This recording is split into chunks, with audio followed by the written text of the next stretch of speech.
Well, every other day that passes by, we really get updates concerning the takeover of Manchester United that keep twisting left, right, and center. It's like a pendulum. It's swinging. We don't know where it's going to settle. On the extreme right, it's Sir Jim Ratcliffe. On the extreme left, it's Sheikh Jassim Al-Thani. In the middle, it's the Glazers. Now, we don't know where it's really going to settle. Is it going to settle on the extreme right, where there is Sir Jim Ratcliffe and Ineos, all to the extreme left, where there is Sheikh Jassim Al-Thani and the Qataris, or the Glazers are going to stay and the pendulum is going to settle in the middle? Everyone is waiting to see where this pendulum is going to settle because it's swinging. It's swinging. Sometimes it swings towards Sir Jim Ratcliffe. Looks like it's going to settle that side. Then it continues back to the Glazers. Then it swings to the Qataris. Then it gets back. You know, it has been a repetitive procedure that you cannot really tell what is really happening at Man United. But today, we've gotten a story coming in from Rob Dawson, a United correspondent for the ESPN, telling us that Sir Jim Ratcliffe and Sheikh Jassim Al-Thani both are ready. You know, if at all the Glazers give them a go, that you are the preferred bidders to take over the club of Man United. Welcome to this channel. Smash the like button, comment and share. If at all you're watching us for the very first time, endeavor to subscribe to this channel so as not to miss out on stories that we do upload in here on a daily. Rokan David is my name as usual, and I come in here to bring you strictly Man United news. Now, there is also another story. Laura Whitwell has gone ahead and revealed to us about the takeover, and it shows you that we might even take another 4 weeks before this announcement is really made. As far as there is a provision that at the beginning of this week or before this week ends, we might get another update coming in from the Rain Group that the Glazers really gave the authority and mandate to run this process of the takeover of Manchester United. But even the process elongating until the end of June has not been ruled out, as Erik ten Hag has gone ahead and really held a party with the players of Man United after the FA Cup final loss, and he had a message to really talk to them. And obviously, Spurs have confirmed to Real Madrid and Man United that Harry Kane is not for sale. Obviously, Daniel Levy has started to play his games. Those are mind games that see him milk out all the amount of money that he wants from the deal. So let's see close to 200 likes smashed on this video, and let's get straight into the story coming in from Rob Dawson that is gonna hit report on the two. He has told us that both Sir Jim Ratcliffe and Sheikh Jassim Al-Thani have senior management teams in place if their offers for Man United are accepted, but any transition is likely to take any time. When you look at this story, it's really indicating to us that movement is expected very soon. As far as the United takeover is concerned, very soon we'll know who is the preferred owner of Man United, as chosen by the Glazers and the Rain Group. But looks like all the two teams are really so much anticipative of really getting away with the realistic ownership of Man United, which is supposed to be issued to them by the Glazers. That involves the veto power they are supposed to be given by the Glazers to own the club of Man United. Now, what does this take us to? It takes us to a situation that boils into two or three. One, the Glazers are in a dilemma. That's it. They want the money of Sir Jim Ratcliffe. They want the money of Sheikh Jassim Al-Thani. They feel like it's huge money and they would love to go. But they also find themselves in a situation of wanting to stay a little bit and see how the team is going to go on, because they really understand that if at all they've been getting in dividends, you know, huge dividends, because for the previous 18 years they've milked £2 billion out of this club as dividends. When the club has not been performing well, remember, ever since they came in through and Sir Alex Ferguson left for the last 10 years, they've not found themselves in a situation of United really winning a league, winning a Champions League and very many other trophies and having successful seasons consecutively. Now, it comes to their mind that Erik ten Hag has gone ahead to give us a glimmer of hope that United can easily compete. And obviously, they've gone ahead to invest. Trust me, they've gone ahead to put out money, but they're the ones to blame because they don't have the right people to spend that money, you know? We've gone ahead to make stupid signings. Look at Harry Maguire, £80 million. Fred, £50 million, you know? And very many other players we've gone ahead to bring in expensively at the club of Man United, making signings of 30-year-olds, you know? Falcao, you know? Zlatan Ibrahimovic, Edson Cavani, Cristiano Ronaldo, you know, such stupid signings that don't show the continuity and the longevity plan of the club. So they now really understand that they have one of the managers that is really great at improving players, and they believe that if at all they can give him £250 million to spend, or £200 million to spend per season, they anticipate United playing in the Champions League every year, you know, competing in the FA Cup, Carabao Cup, and the Champions League. That's it. Now, they anticipate almost a very huge increment of money. For example, the winner of the Europa League, I think, gets like, is it £10 million or £20 million? You know? Yet the winner of the Champions League gets close to £110 million. Participating in the Premier League alone gives United an amount of £50 to £60 million before even we go through the group stages. When we go through the group stages, play the quarterfinal, play everything, and even win, we can earn close to £120 million. So the Glazers are anticipating a lot of success under Erik ten Hag. So they are just lost into their own decision and mind about whether to leave or go. Secondly, the Glazers look like they believe the Super League might come in through, and obviously United might be getting in like £3 billion per season, you know. That is a huge amount of money from them.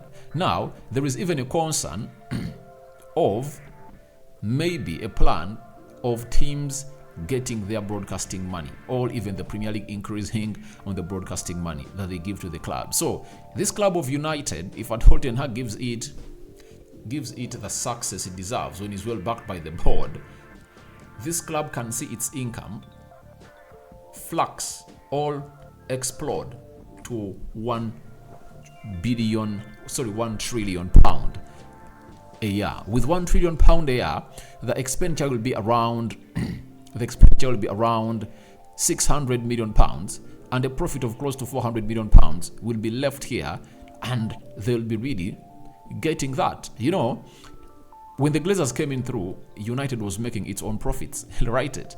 So now we've been making losses and sometimes seeing them not take dividends, but most of the years they've been taking dividends. What does that tell you? The Glazers really are looking at this team, are looking at this as a business venture to get money out of the club. But all in all, they have nothing to do. They either have to get in Sir Jim Ratcliffe or Sheikh Jassim Al Thani. Now, Laurie Whitwell has gone ahead to throw into another hint about who is the preferred bidder that might take over the club of Man United. Now, we've been told that there is a suggestion that there will be clarity or some clarity on the ownership this week, but then you speak to people close to the club, they say, well, we had this 2 months ago. There is certainty. People that work with Sir Jim Ratcliffe that feel like they are putting the moves in to take over Man United. So, people concerning in the media are coming out and putting out stories that Sir Jim Ratcliffe is really close to really becoming the new owner of Man United. But I have one of my viewers here who really went ahead and really put in a very big question that if at all the Glazers are okay with what Sir Jim Ratcliffe has gone ahead to put on the table, then why did they accept the 5.5 billion bid that Sheikh Jassim Al Thani tabled? Secondly, why don't they go ahead and announce that Sir Jim Ratcliffe is the preferred owner of the club of Man United? Why is it taking them this long? Because reasons were demonstrations at Wembley, demonstrations at Old Trafford. If at all matches were going to be played, the matches are over. Today is Monday, and we haven't gotten anything concerning the the takeover of Man United. So I understand there is a lot of confusion that the Glazers are going to hate to cause amongst the fans of Man United, but that is not going to stop us from really doing what we're supposed to do as the fans of Man United by requesting the best that this club deserves, and obviously we deserve oil money coming in from the Qataris. So I really understand that the Glazers are going to hate to use this as a tactic to really trigger the emotions of the Qataris to obviously increase their bid, because the Glazers want £6 billion and the Qataris are left with £0.5 billion to come in through and obviously get this out of the way. So with such stories being put out, I think they put Qataris on pressure and tension to really get out £0.5 billion and obviously invest it into, and obviously add it onto the already 5.5 submitted bid to make it £6 billion for the club of Man United. That is Sheikh Jassim Al Thani for you. So to me, 100% believe that if there is no movement this week, next week we expect movement. And the reason as to why we can even see this takeover be prolonged until the first week of July, it's simple. United and the board have decided to go on and make transfers. That's it. They've decided to go on and make transfers. So that goes all out to that the Glazers are showing they're still in control, and they're showing Qataris that we can weather through this storm amidst us not having money, because we 100% believe we can go through everything without your support. And it's the delaying tactic, but the Glazers are acting as businessmen, because that's what businessmen do. They sometimes portray a picture that you are not needed, you are not needed, such that you get frustrated and obviously dance to their tune. So I don't know whether Sheikh Jassim Al Thani is going to dance to the tunes of the Glazers and obviously get them the £0.5 billion, but all in all, we understand that's the only way through. You're supposed to go on and really pay it. One of the fans on this channel told me that it's the Qataris really prolonging this deal. Why don't they make that bid of £6 billion and obviously they get it out of the way? Even if they make it, the Glazers believe that if at all Sir Jim Ratcliffe is paying £3 billion for half the club, that means he's offering so much more than Sheikh Jassim Al Thani, because for Sheikh Jassim Al Thani, £6 billion are for 100%. Yet for Sir Jim Ratcliffe, he's offering 30%. He's offering $3 billion to the Glazers, and he's leaving the 31% New York Stock Exchange shares there, meaning that if at all he pays 50%, for just the shares that he's going to buy from the Glazers, that means he can find himself in a position of really offering more to them if at all they stay here for the next 3 years, as it's planned for him to buy them out. Now, let's go to Tottenham Hotspur. A story coming in from Mail Sport this evening that Tottenham have told Man United that Harry Kane is known for sale. United believed a £100 million deal for striker Harry Kane could be reached, but are now looking at other targets like Randall Kolo Muani and Goncalo Ramos. I've always wanted to come out and really back my manager, that is Erik ten Hag, on several occasions in situations like this. I really understand his desire for Harry Kane, having gone ahead to score 30 goals in his season, and I came out and really gave you a very good calculation that if at all we had a striker who could offer us 30 goals like Harry Kane in the Premier League, we would have been into the position to win the Premier League, and Ten Hag knows it better. And I think I've just gotten to know it that Ten Hag first want to fix something that has not yet been fixed at the club of Man United, because he knows Casemiro can be there for some good games, right? And if at all you are having a very good centre forward, even if Casemiro is out, you can score goals.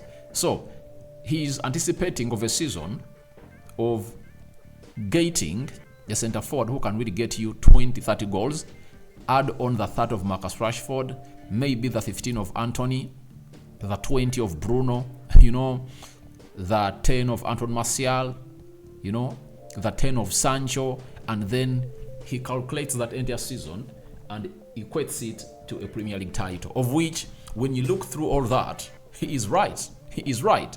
But we are really negotiating with a team that is so much experienced in what we call playing hardball. Playing hardball is a second name to that side of Spurs. They are so much used to doing such, you know? They are so much used to doing such. Real Madrid is in and they're telling us that the player is not for sale. Now, that's why I've gone ahead to really look into the situation and obviously told you, the fans and subscribers of United Matters channel, that why don't we go ahead and get in Rasmus Højlund first? Cool the pressure for the center forward, you know? Tell Harry Kane the money is there. If at all you want to come to Man United, just force this move. You know, £100 million are available. Everything has been left for you. It's on the table. A bid can be thrown in any time. Now, agitate the move. That's it. Because it will be so much irritating if at all you go to the summer when you're not having a center forward. You know, a central defender can easily come in and match up the levels of the likes of the Varans, you know, Lisandro Martinez. I'm talking about Kim Min-jae. If at all Kim Min-jae comes in towards the last 1 week of the season, he can easily link up well and complement either Lisandro Martinez or Varane within a space of 1 or 2 weeks. But a center forward needs to really get to know how these other players play, because for the central defense it's all about two, you know. But for the center forward, he's having a central attack midfielder that is Bruno, Anthony, Marcus Rashford. Maybe if at all you bring in a Rabiot or Mason Mount, you know, he has 4 people to know how his runs are to fit into this team. That's why Ten Hag wants to sign in a center forward first, and that's why I gotten to know that. I never knew why Ten Hag wanted to get in a center forward first, because he knows that it's hard for a center forward to fit in the team than a center back. A center back easily fits in the team than a center forward. So I think let's first get in Rasmus Højlund, 50 million quid, get him at Man United, and then Ten Hag will keep chasing on Harry Kane, because the L game that Spurs are playing is not going to end today. Now, let's get into the last phase of this episode, and it's coming in from the Mail, confirming to us that Man United held a party for staff, players and families in the Longham Hotel after the FA Cup finale, where Richard Arnold professed love at first sight for Erik ten Hag and commended the progress he has made. Obviously, if there is anyone who has not gone ahead to really recommend or obviously plauds what this man has gone ahead to achieve in his first season, then that person is just a hater. If at all you've seen managers coming through and obviously have their debut seasons, Ten Hag has gone ahead to pull out a miracle in this highly competitive league of the Premier League, where we are having close to 7 teams that are really matching the same levels of competing for the 4 positions of the Champions League. It really puts us in a situation of really understanding exactly what it's gonna be all about. And Richard Arnold had to go ahead and really profess love for Erik ten Hag on the party that was held after the loss to Man City. And lastly, in the party, Erik ten Hag had addressed the room and underlined the need for Man United to remain competitive for trophies. Key to that will be the quality of the striker they buy. And I really now understand why a striker is really important. Ten Hag has gone ahead to make all those calculations, and he knows now that if he had a striker, would have gone ahead to perform better, because a striker will really make good runs and obviously put those balls at the back of the net. So guys, your thoughts on Sir Jim Ratcliffe and Sheikh Jassim Al Thani ready for running Man United, you know? And what do you make about the longevity of the Glazers to make this announcement? Even, what do you think about the rumors coming around that the Sir Jim Ratcliffe side is getting ready to take over Manchester United, and Harry Kane not for sale, and the party that United held after the FA Cup final loss, and what Ten Hag said about the desire to win trophies? Rokan David is my name. I sign out for now. Say your letters, and I cover you all in the precious blood of Jesus Christ. And I think I'm going to see you in the morning. That's it. Last video of the day. Bye-bye. Good night. Unless otherwise a breaking story drops. If at all it doesn't, see you in the morning at exactly 8 a.m. or 9 a.m. Good night.